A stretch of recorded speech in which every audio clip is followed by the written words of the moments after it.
Hey guys, what's up? It's Karl back with another setup video, more specifically my work from home business setup. And not a lot of you know, I actually do something outside of YouTube. I work for a local mental health hospital in the IT space, and I've got some new goodies that I finally got cleared from our IT department.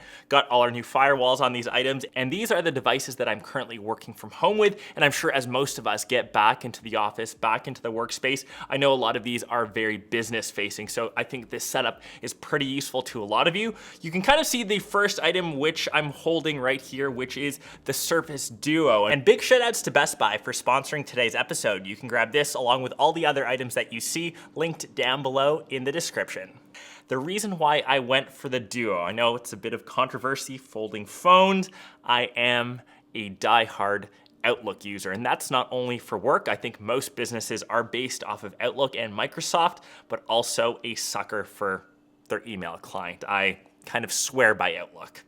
And I know the Surface Duo has been out now for months. It's Microsoft's first V1 folding phone, and there's a lot of things that they can work on for V2, but there's also a lot of things that I still love about this device, and we'll kind of go through the design first in case this is still your first time kind of looking at it. Even months later, the hinge mechanism is still near perfect, and it has this nice feedback on it. You can kind of push it or articulate it to any kind of point. It stays there without any wiggle, any wobble, any sort of give. And that kind of enables you to operate the phone in a bunch of different orientations. So you can have it in the classic phone mode. If you want to use the other screen, you just got to give a double tap, and now you can use, I guess, the other side of the screen.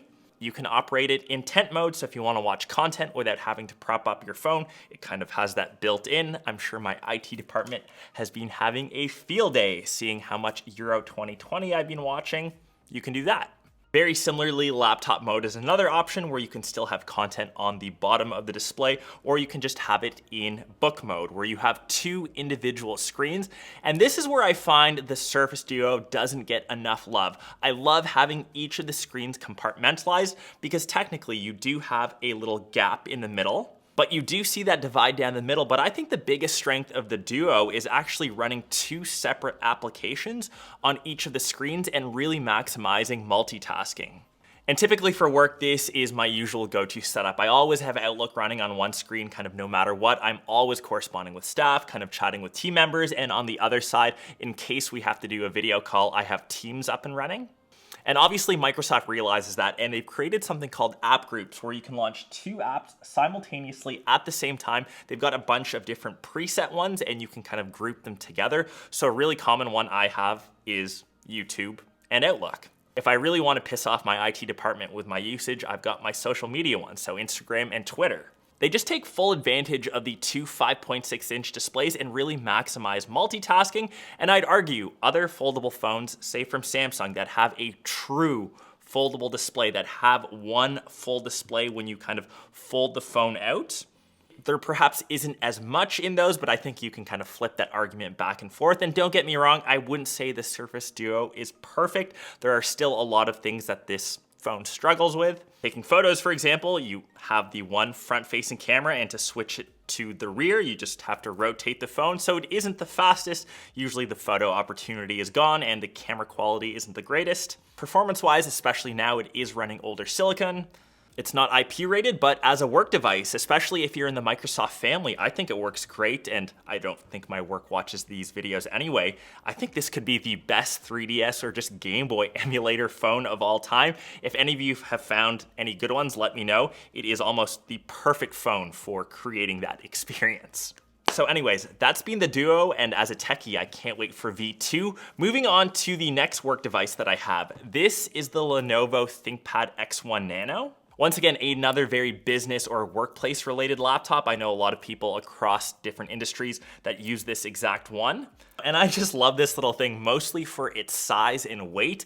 As we head back into the office, just carrying this in your work bag, 2.15 pounds, carrying this in between meetings. It is so light, and I haven't found a work laptop that I've loved more than this.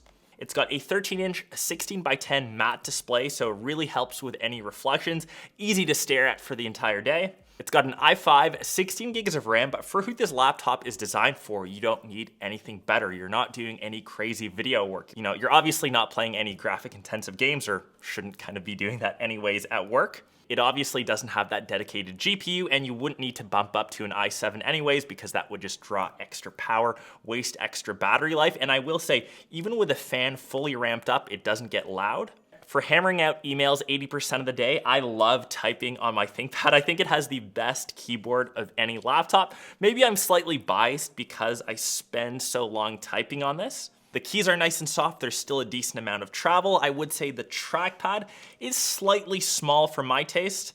You can always grab an external Bluetooth mouse, which will finish off this video with the accessories, or if you're a red nipple user, that could be your jam. But anyways, this laptop is still far from perfect. These speakers, for example, aren't really anything to cry home about. Because of its slim profile, we're limited to only 2 Thunderbolt 4 ports, so you might be living the dongle life. But I think the area of improvement, or I think where Lenovo needs to spend the most amount of time on, is the front-facing camera or the webcam, because we spend so much time on Teams, on Zoom, on FaceTime, whatever you may use for work.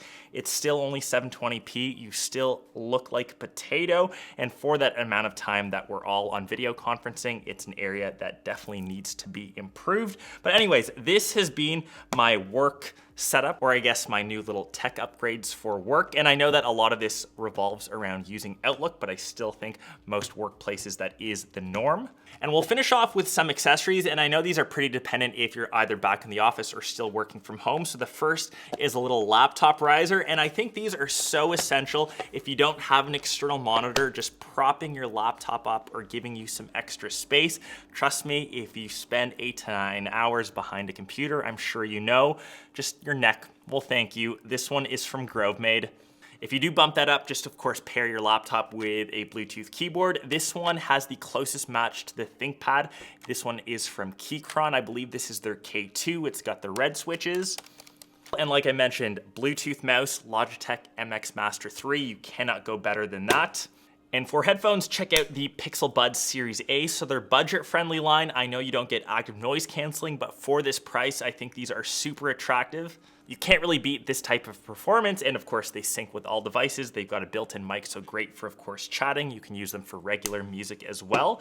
And I think that kind of wraps up all of my tech goodies for my work from home business/work setup. But anyways, all the stuff from this vid can be found at Best Buy through the magic links. And if you're still tuned in, I'm a huge advocate and supporter for mental health. I'll also leave a link for this sweater. I think 10 to 15% goes towards CAMH, the mental health hospital that I work at. I cannot recommend or cannot support mental health enough. I think there's still that huge stigma that kind of revolves around it. And in the end, mental health is just as important as your normal health. So I hope you guys enjoyed this episode.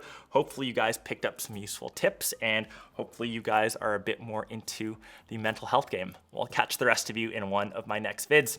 Peace.